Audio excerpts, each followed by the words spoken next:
I literally packed one backpack and moved to Thailand for a year. Didn't know a fucking soul there.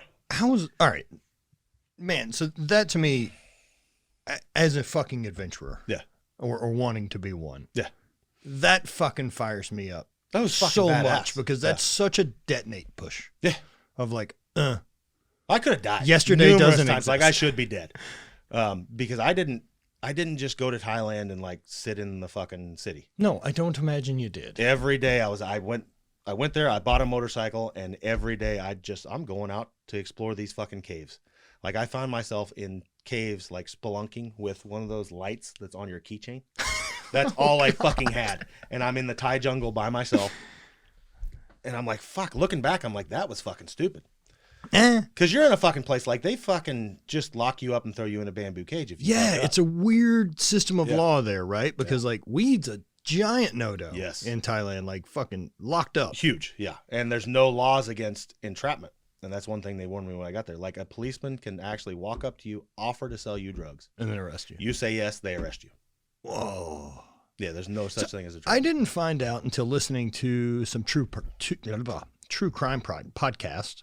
However that should come out. You got it. Listen to what I'm thinking. Not what the words are. But we were watching that, and like, so the U.S. is one of the only countries that cops are allowed to lie to you. Gotcha. In interrogation. Okay. To get you to confess. Really? Right. So they can say, your partner's telling us blah, blah, blah, blah, blah, blah, blah. Yeah. And we have blah, blah, blah, blah, blah, blah, blah. Meanwhile, they don't total have bullshit. Yeah. They're totally allowed to do that. Wow. That doesn't happen. Yeah. That's not allowed anywhere else. And I guess because we were watching that and that had turned me on to looking at stuff about like people who give false confessions, which is fucking crazy. Yeah. They'll just admit. Yeah. Even though they didn't do it. Yeah. And the psychology behind it, like it's so crazy. Why would you admit something you didn't do? Yeah. And them explaining the psychology behind it of like, they'll get into this interrogation room and they can hold you and ask questions. And at 20 hours into this room that they're not listening to anything you're saying. Yeah. People's rationale starts going, nothing I'm saying is getting me out of the room. What gets me out of the room? And if that says yes, that's the answer to alleviate panic. Yeah. They don't realize it's creating a shit ton more. But people fucking confess to crimes they didn't commit all the time. Yeah, that's fucking crazy. Crazy. But that's like the only trouble I got in over there. Yeah, and the only trouble I got in over there is I fucking parked my motorcycle in a no parking zone, I guess, and I didn't know it. And I went into a store and I came out and they tried to arrest you. No, they took it. My motorcycle was gone. The police officer walks up to me. He makes me give him my passport and my ID and fucking takes off and says, you have to go down here and pay your ticket and then you can have your passport and ID back. Without a passport and ID, I'm fucked. Whoa. And the police over there are not, like here it's an organization, a state-ran or city-ran organization. Over there, they're subcontractors. They're subcontractors. Yes. So every policeman pays to be a policeman. So how they make their money is they set their rates on their fines. Like, okay, for a parking ticket, I have to pay the government $50 or whatever. So I'll do them for $100. So I'll do them for $100. Whoa, that's a very interesting And they buy their system. own guns and yeah. So this fucker took off with my passport and all that. I'm like, I'm fucked. Yeah, I went and paid him. I think I paid him $100 American. Yeah. And got my stuff back. But I mean, if he didn't want to. What type of bike do we have here? I bought a Honda Shadow. Okay, so that's a real motorcycle. My choices were that or moped. a moped. Yeah, and I needed something bigger because I mean. Did you have a moped for getting around? No, I just had that.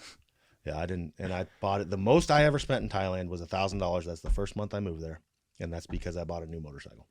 It's nothing to live there. No, my rent was $115, and that was with all my utilities included and a maid daily. What does that place look like? It was a brand new building. It finished building 2 weeks before I got there.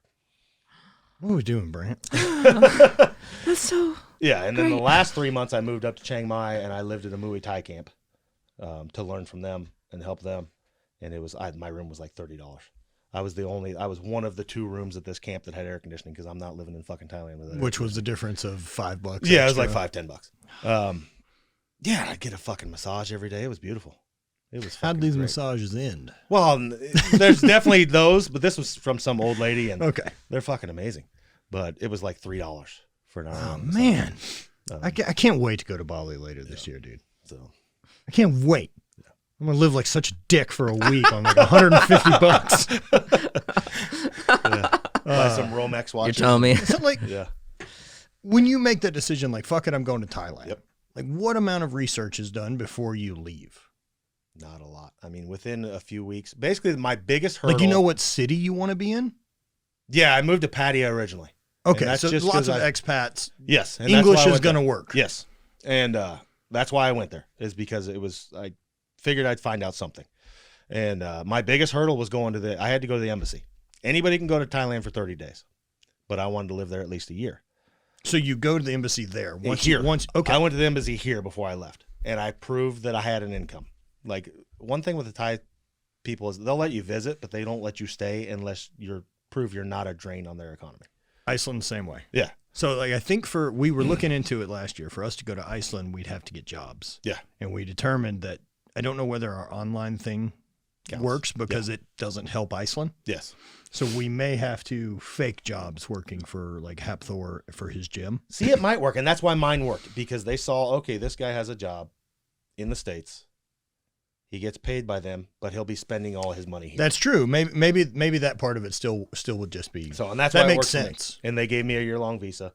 Yeah, and I just fucking packed and went. And this then is what year?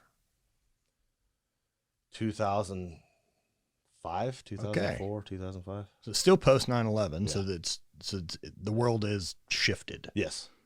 And yeah, I just showed up, and then I fucking found a gym and So started I mean, training. did you have an apartment booked before you moved? Yes. So Okay, I so you found an already apartment. done I went that. online, found an apartment, booked the room. They're like, oh, yeah, it'll be done being built before you get here.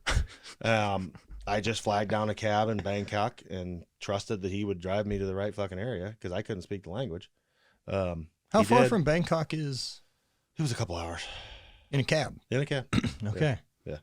So I just sat in the back of that. I got there at like 2 a.m. and fucking waved down a cab and I need to go here and handed him the paper because I couldn't speak a fucking lick of Thai. I had no. Yeah, it's not exactly letters. No.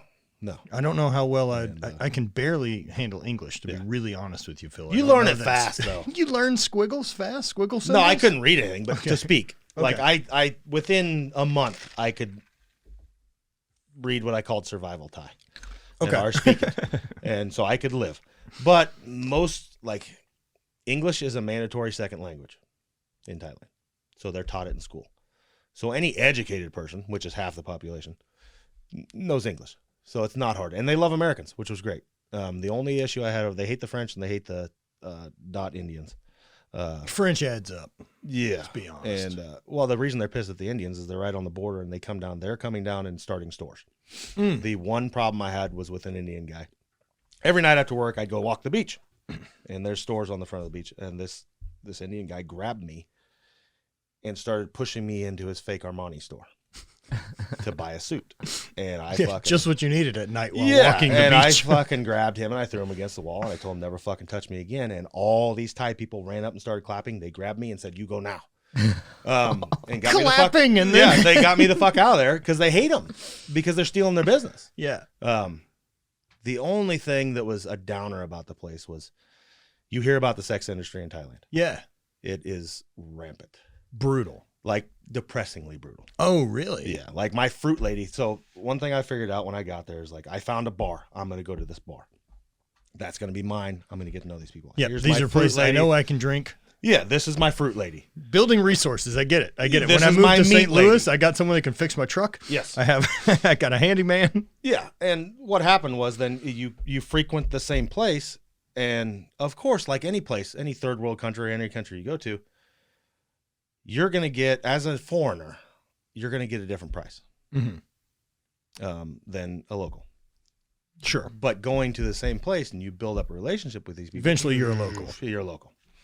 But my fruit lady tried to get me. She had 4 daughters. She tried to hook me up with all 4, the youngest one being 8. Oh, man.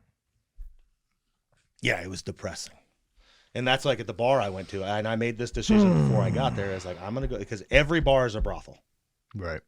So I went to this bar, and it took about 6 weeks. I went there, I drank beer, I talked to them, I'd leave. Yeah. And after 6 weeks or so, they noticed that this guy's not here taking them home. He's not interested in girls. And that opened it up. Then they started opening up to me, and then they started bringing me to like places where I was the only foreigner, which was fucking badass. Sure. You know, hey, let's go out to eat, and we'd jump on the motorcycles and go, and they're like, you just go sit down, and We'll bring you're food. not welcome here, and we'll order from you. But oh man, it was badass. It's just an amazing experience, and seeing them change, and then hearing their stories. You know, literally their goal in life was to find a foreigner that they can marry and have a better life. And they all get somebody who promises them that, and then a month later they get dropped. Oh. And so it's just this constant People I'm that come doing over great. there fall in love with them and then don't and contact and once they promise return them, back to life. and then don't do anything. And It- so and it's is this constant. I'm doing great. I just got shit on. Okay, for a place that you like to live, but why is it so shit for them? See, that was just the bigger cities though. Then I moved to Chiang Mai. Like that's all they knew. That's their avenue out. There is no other choice for a lot of these people. Pattaya or In Pattaya, Bangkok, things like that. Okay. I moved to Chiang Mai. Yes, there's an area of that, but it was like a block long. Gotcha. And that's where the university's at, and that's where you're at the foothills of the Himalayas, and that's where all the Muay Thai is at and things like that. It was more regular people, and that was more refreshing. I lived half my time there, and totally different. I did the pilgrimage up to Doi Satep.